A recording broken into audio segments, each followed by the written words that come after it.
Welcome back to another episode of Blissful Beings. I am your host, Janine, alongside Live Well with Dr. Mel founder, Melissa O'Connell. We are to be here on a live setting of our Blissful Beings podcast. Typically, we're just recording over voice, so it's nice to be face to face. And this episode, we're really going to tune in and talk to our younger selves, and we're going to give our younger selves 10 tips of lessons and things learned in our journey and what we wish we had back then in our wild 20s. So yeah, if you want to dive in, Mel. Yeah, so really thinking about this topic, I spent some time last night even jotting down some things of what would I really tell my younger self, and a few things just kept resonating. The first one that really spoke to me was perfection, and the idea that we have to be perfect, or there's this perf- perfect being that we're supposed to be like, but it's so convoluted with society and the norms and media and the pressures they put, especially on women, and an image that we're supposed to be something, a size 2 or a petite or things like that.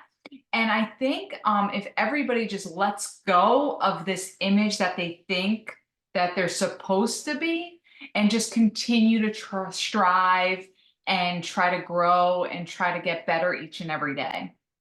Yeah, I love that you state, perfection. And if I were to go back and tell my younger self, and it's just to know that perfection is kind of an illusion. It's not real. It's the gap. I like to always state this in a gap sense, because if there's a gap in anything, it could either create anxiety or depression.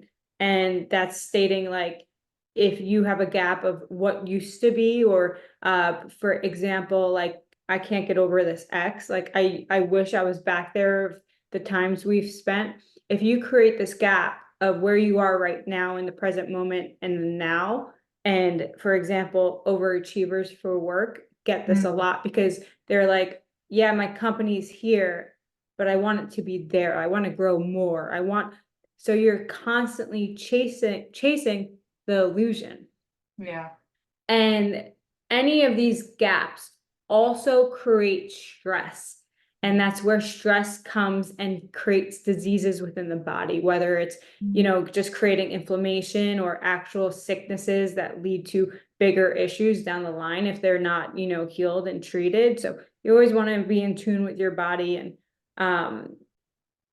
that is just such a key that I wish Yeah, I could tell my younger self, like, not to exactly. enjoy the process no matter where you are. I promise that's exactly where you're supposed to be, And and I to enjoy that. Yeah, and I think you said it too, and it's actually a bullet point that I jotted down as well, is control, and letting go of control, and just living life moment to moment and not feeling like you have to control every single thing, because that builds up resistance in the body, and you need to let go of just the little things, like trying to make the lawn perfect. I know it sounds silly, but like if there's a spot on the couch, like a spot of dirt, and you're like, "Oh my God, I ruined like I would put those, like, I know it sounds so silly, but I would put these like major pressures on myself, like especially when I bought my house originally. I was like, "Oh my God, I'm destroying the lawn." Like, who cares? It's a blade of grass. Like, it's not the end of the world. There's bigger things. Yeah, and especially you with being a new mom. I know Mhm. control. I'm in a teacher training right now, and I have a few other, females that are mothers, and they talk about, their sense of control within having children, raising children. And I think you have a whole, like, spiritual awakening with Yeah. knowing that your children are going to be human beings, and the idea of parenting is actually to create an atmosphere and a culture where they actually don't need you. And a lot of parents have that aspect that my kid needs me. And it's Right. like kind of let go of control. And a way, we speak about it often in our podcast, but a way that me and Melissa practice surrendering is through meditation and yin yoga. But with that being said, everyone's different. Everyone will find their own path. Everyone will see what they need to surrender. But that practice of surrendering is something that you're going to have to practice often. It's something that we have to keep reminding ourselves of. But yeah, surrendering is definitely a key. So tip number 3 to my younger self would just be honest. You know, being as authentic as you can to yourself about yourself and keeping yourself in check, right? I think just being honest with yourself is definitely something that's key. And when you do mess up, or if you do something, don't blame it or point fingers, and don't become a victim.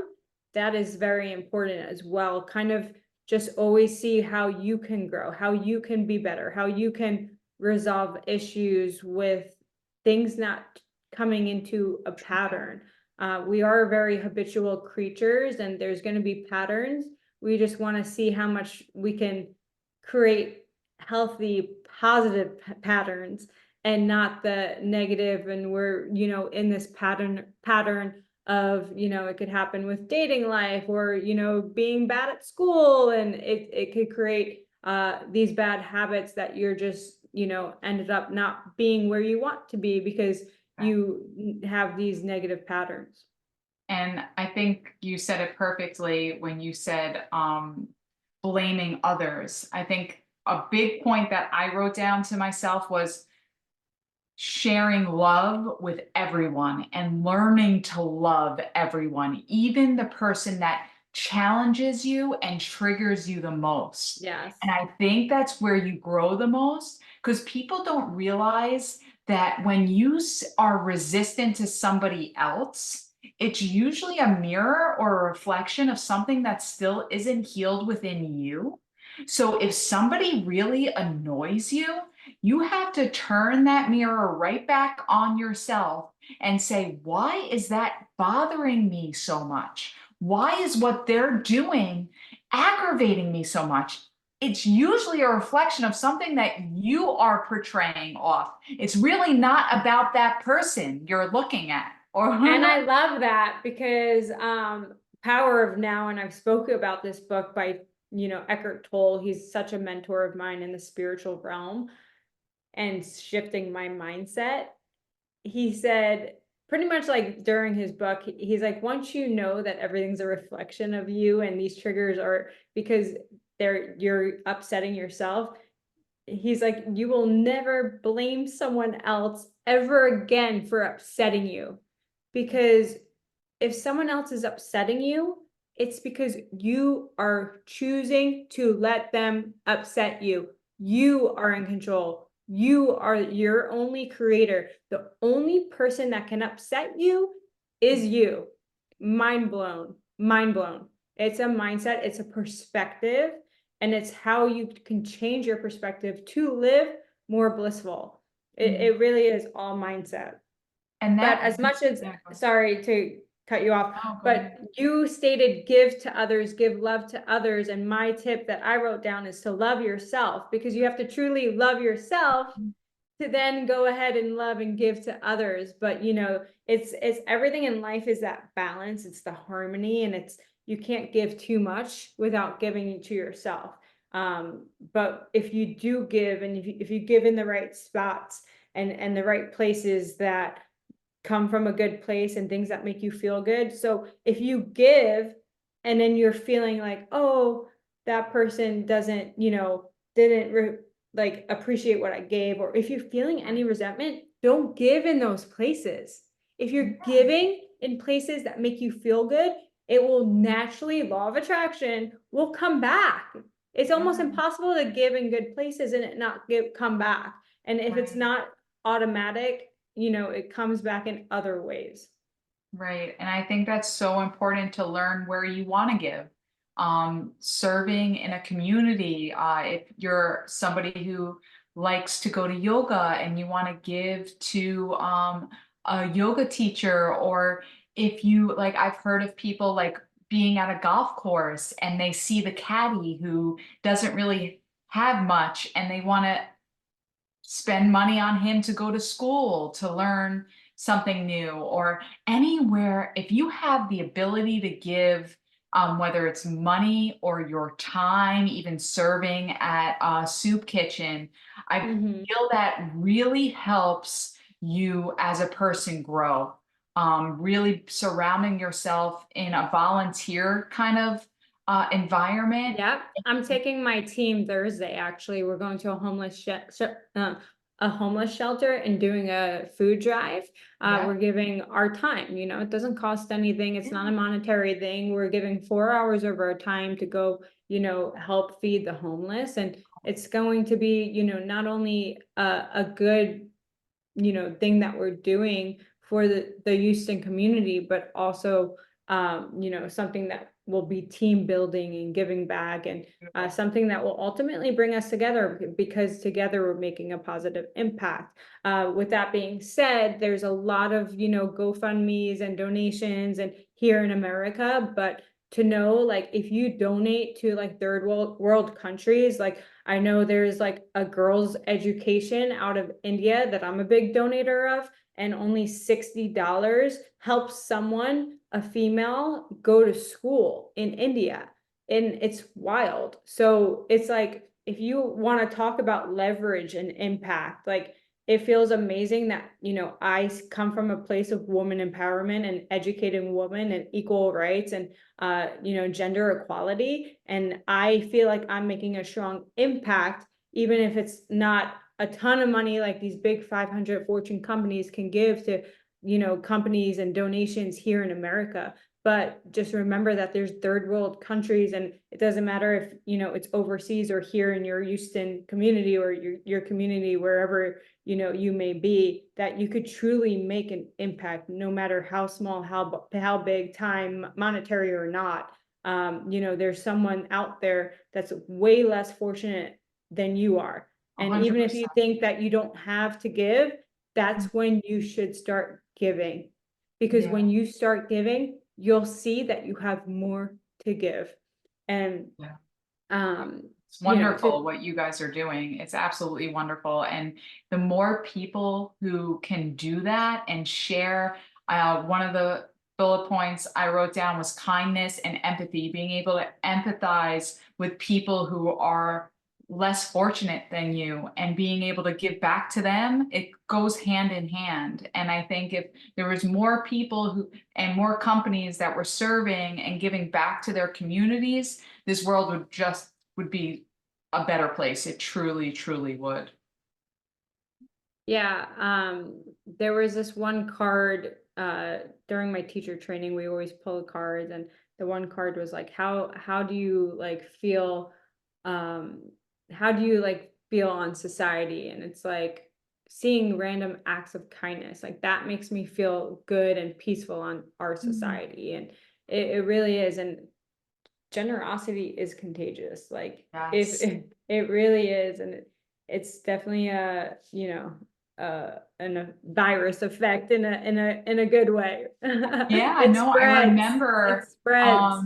that's why Christmas, I feel like this, they call it the spirit. It's because it's a time of giving. And I remember when Mhm. you were giving out Christmas trees to a winner of a family who was in need. You were asking for everybody to nominate somebody that they felt was deserving of that gift.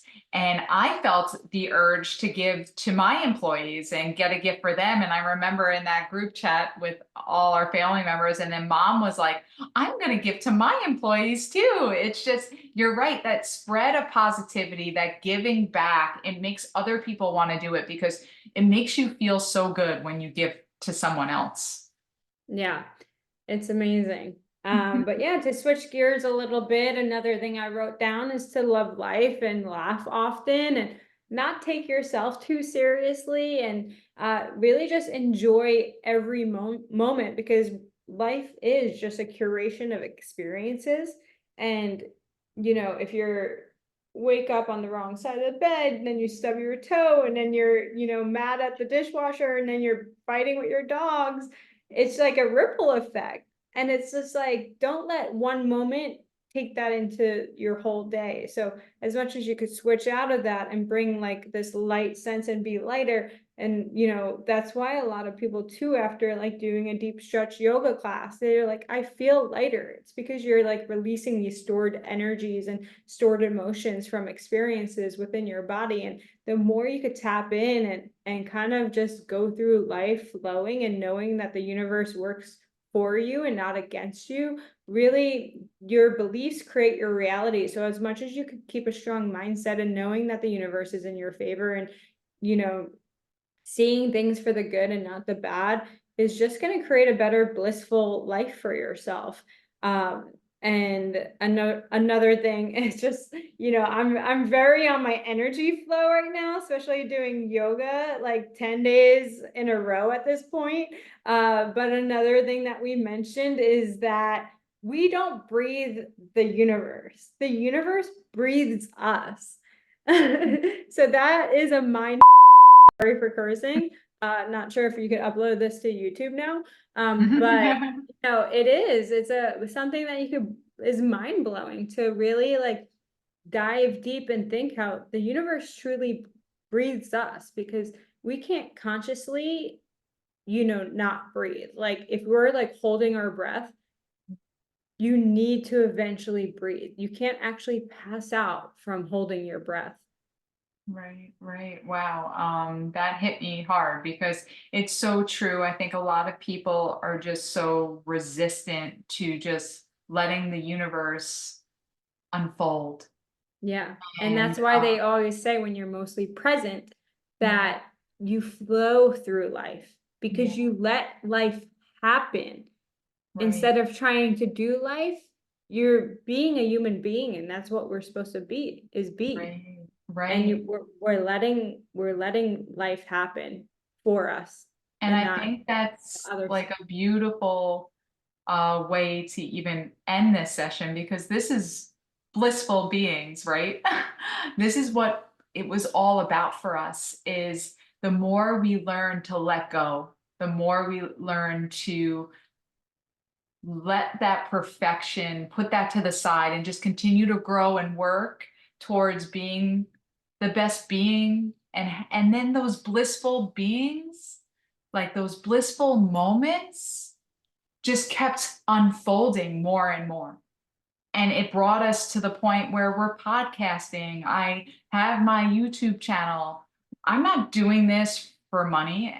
It's because when you give back to the universe, it's just so rewarding.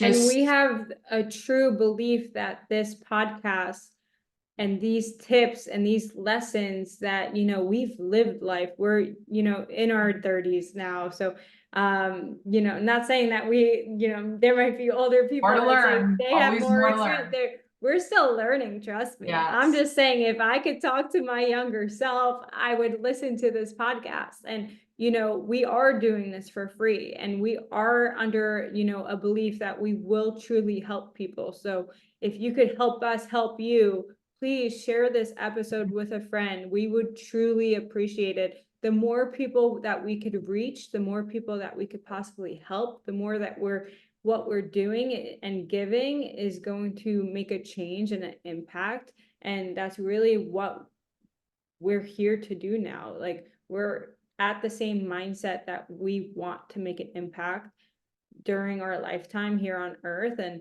we're really, truly hoping that this resonates with you. And if it does, that you would please share, give us a like, give us a follow, Yes. subscribe, find Melissa at Live Well with Dr Mel. You could Mhm. find me at Janine Casio. And yeah, Yeah. let's stay connected. Yeah, definitely leave your comments on our Instagrams. We always love to hear your feedback. Also, inquiring about a new episode or something you want to hear from us. We're always willing to listen to our viewers and our audience. And yeah, we're just so happy to be a part of this with you. Thank you guys. Thank you for listening to another episode of Blissful Beings. You could also check this video out live on Melissa's YouTube video. So if you're, just listening via audio through Spotify, be sure to check out the live video as well. Thank you for listening to Blissful Beings with Dr. Mel and myself, Janine. If these episodes resonate with you, please show us support by subscribing to our channel and sharing our podcast with a friend.